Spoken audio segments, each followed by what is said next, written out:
নমস্কার, গ্রিন লাভার চ্যানেলে স্বাগত। আমি শুভঙ্কর আর আজকে একটি নতুন ভিডিও নিয়ে এসেছি।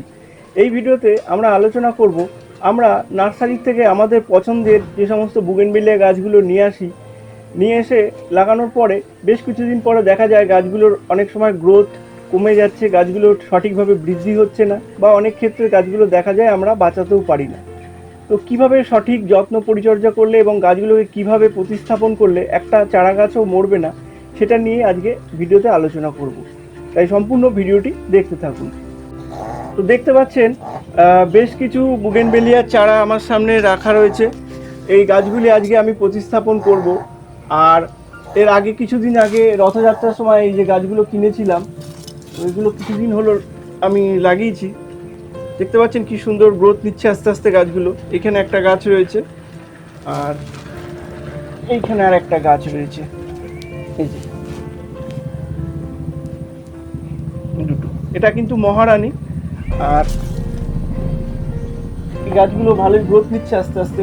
তো আরও বেশ কিছু চারা আমি সংগ্রহ করেছি, যেগুলো আজকে আমি প্রতিস্থাপন করব। আর এখানে এখন যে দুটো গাছ আমি প্রথমে প্রতিস্থাপন করব, এটা হলো মহাতির পিচ আর হলো এটা ক্যান্ডাই অরেঞ্জ।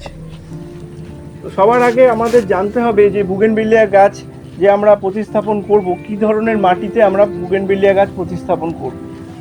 বুগেনভিলিয়া গাছ কিন্তু একদম জল পছন্দ করে না, একটু ড্রাই সয়েল পছন্দ করে এবং গোড়ায় জল দাঁড়ানোটা একদমই পছন্দ করে না। তো সেই হিসাবে আমাদের মাটিটা প্রস্তুত করতে হবে। আর এগুলো একদমই চারা গাছ, এগুলো কিন্তু একদম অতিরিক্ত জল দাঁড়িয়ে থাকা মাটি এগুলো সহ্য করতে পারবে না, যেহেতু একদমই চারা গাছ। তো সেক্ষেত্রে আমাদের এমন মাটি ইউজ করতে হবে যাতে টবে কোনোভাবেই জল না দাঁড়ায়, কারণ সামনেই বর্ষা আসছে। তো আমি যে মাটির রেশিওটি আপনাদের দেখিয়ে দিচ্ছি, আমি বাগানের মাটি নিয়ে নেব 1 ভাগ। এটাতে কোনো রকম সার কিন্তু দেওয়া নেই, নর্মাল বাগানের মাটি। কিছুটা দলা দলা রয়েছে, এগুলোকে পুরোটা ভেঙে দিইনি। একদম পুরো গুঁড়ো করে ফেলবেন না মাটিটা। যদি গুঁড়ো হয়ে যায় মাটি, তাহলে কিন্তু একদম শক্ত হয়ে মাটিটা টবের মধ্যে বসে যাবে। এটাতে কিন্তু এই যে কিছুটা দানা দানা রয়েছে, এটাতে কিন্তু টবের ভিতরে মানে হাওয়া চলাচলটা ভালোভাবে হবে, অক্সিজেনের রুটগুলো ভালোভাবে অক্সিজেন সাপ্লাইটা পাবে। তো এই ধরনের মাটি আপনারা ব্যবহার করবেন। আর এর সাথে আরও একটা জিনিস এটা নিতে হবে, গুরুত্বপূর্ণ সবথেকে, এটা হলো বালি। এই যে বিল্ডিং করার বালি দেখতে পাচ্ছেন, এই বিল্ডিং করার বালি কিন্তু আমরা 1 ভাগ নিয়ে নেব। আর এখানে 1 ভাগ নেব আমি ভার্মি কম্পোস্ট। এই যে 1 ভাগ ভার্মি কম্পোস্ট। আর এছাড়া এই মাটিটাতে আর কোনো রকম কোনো কিছু সার আমরা মেশাবো না, না হাড় গুঁড়ো, না শিংকুচি, না নিমখোল, এসব কোনো কিছুই মেশানো যাবে না। এই মাটিটা একদম পারফেক্ট বুগেনভিলিয়া গাছের। নতুন গাছ আমরা যখন বসাচ্ছি, এই গাছের কিন্তু এখন শুধুমাত্র রুট ডেভেলপমেন্ট করতে হবে। আর যত রুট ভালো হবে, গাছটার বৃদ্ধিও খুব তাড়াতাড়ি এবং ভালো হবে। তো এই দুখানা গাছ দেখতে পাচ্ছেন, এর মধ্যে একটা হলো গ্রাফটেড গাছ আর একটা রুটেড গাছ। তো এই গাছটা আমি প্রথমে প্রতিস্থাপন করে দেখাবো। তার আগে বলে দিই, এই যে গাছটা দেখতে পাচ্ছেন, এর গ্রাফটিংয়ের নিচে থেকে কিন্তু একটা নতুন ডাল বেরোচ্ছে, আর এটা কিন্তু আমাদেরকে ভেঙে দিতে হবে সব সময়। এই গাছটা আমি একটা মাটির টবে লাগাবো। আর এই যে আমরা চারা গাছগুলো যখনই লাগাবো, অবশ্যই আমাদের খেয়াল রাখতে হবে টবগুলো যেন গাছ অনুপাতে হয়।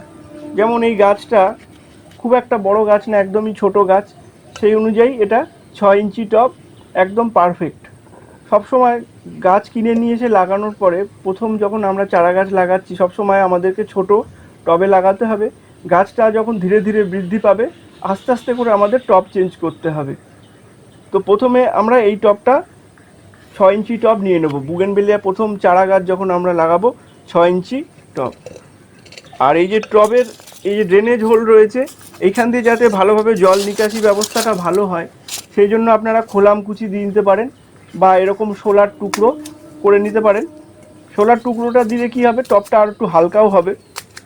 আর এটা থেকে ভালোভাবে জলটা আরও ভালোভাবে বেরোবে। এই যে ছোলার টুকরোগুলোকে ভেঙে ভালো করে আমি এর ভেতরে দিয়ে দিলাম।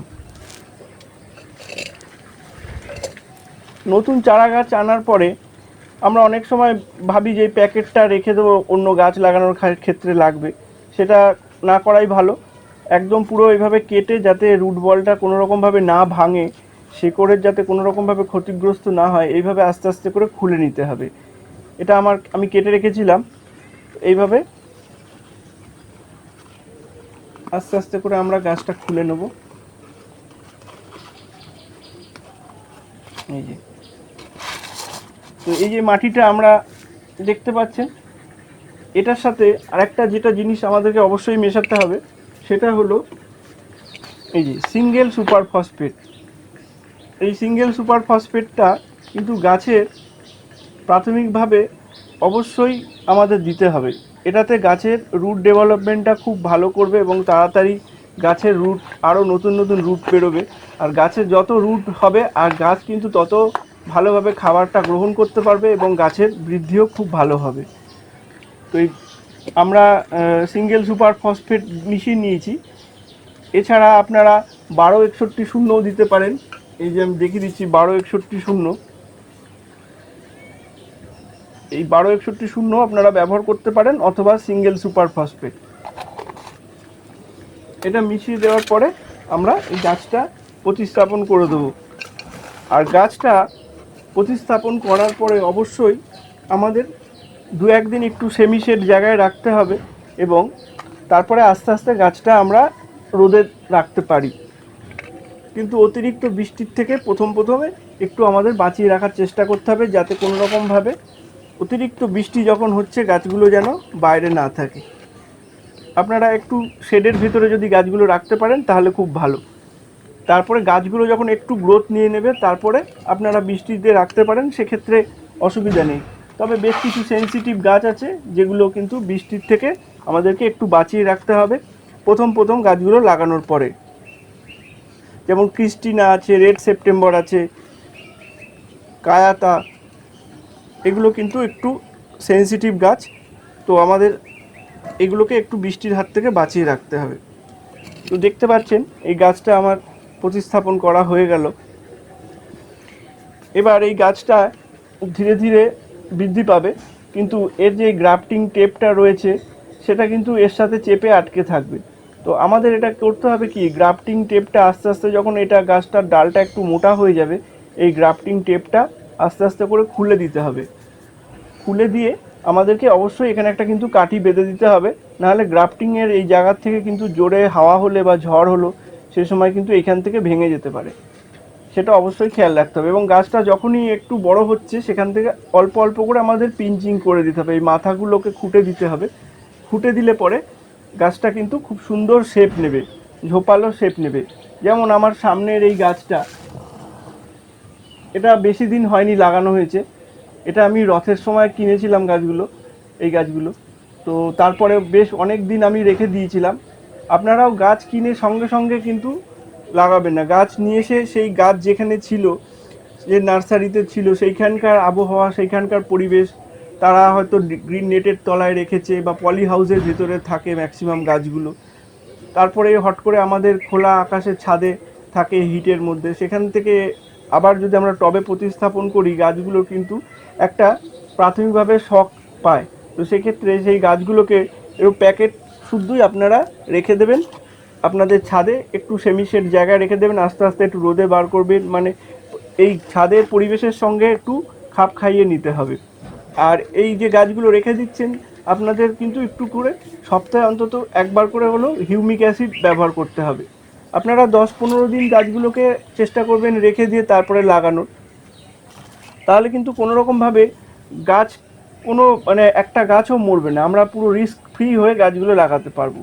এই যে আমরা এখন এই গাছটাতে বালির ভাগ বেশি দিলাম আর অন্য কোনো সার দিলাম না, পরবর্তীতে এই গাছটা যখন রিপোর্টিং করব তখন কিন্তু আর এই ধরনের মাটিতে আমরা ব্যবহার করব না। আর এখন যে গাছটা আমরা এই কারণেই লাগালাম, যাতে গাছটা বড় হয়ে যায়, আমরা গাছটা যাতে বাঁচাতে পারি, কোনো রকমভাবে মরে না যায়। আমরা একদম রিস্ক ফ্রিভাবে গাছটাকে মানে প্রতিস্থাপন করব, যাতে কোনোভাবেই গাছটা না মরে। তো গাছটা দেখতে পারলেন, আমার গাছটা প্রতিস্থাপন করা হয়ে গেছে। তো পরবর্তী গাছটা আমি প্রতিস্থাপন করব, সেম প্রসেস, তবে এই গাছটা কিন্তু আমি প্লাস্টিকের টবে লাগাচ্ছি। যারা একদম নতুন বাগানি তারা এই প্লাস্টিকের টবটা অ্যাভয়েড করার চেষ্টা করবেন, তারা মাটির টবে গাছ লাগানোর চেষ্টা করবেন। কারণ মাটির টবেতে গাছে যে জলের এক্সেসিভ জলগুলো বেরিয়ে যাওয়ার অনেক চান্সেস থাকে। এই টবগুলোতে কিন্তু জল বেরোতে পারে না, যেহেতু প্লাস্টিক, ভেতরটা ভ্যাপসা হয়ে যাওয়ার চান্সেস থাকে। তো আমাদের এই ড্রেনেজের তলাটায় অনেকগুলো ফুটো করে নিতে হবে যাতে কোনোভাবে জল না দাঁড়ায়। আপনারা গাছ যখন লাগাবেন একটু মাটির থেকে একটু বালির পরিমাণটা একটু বেশি যদি নিতে পারেন তো ভালো। বালির ভাগটা তুলনামূলকভাবে একটু বেশি নেওয়ার চেষ্টা করবেন।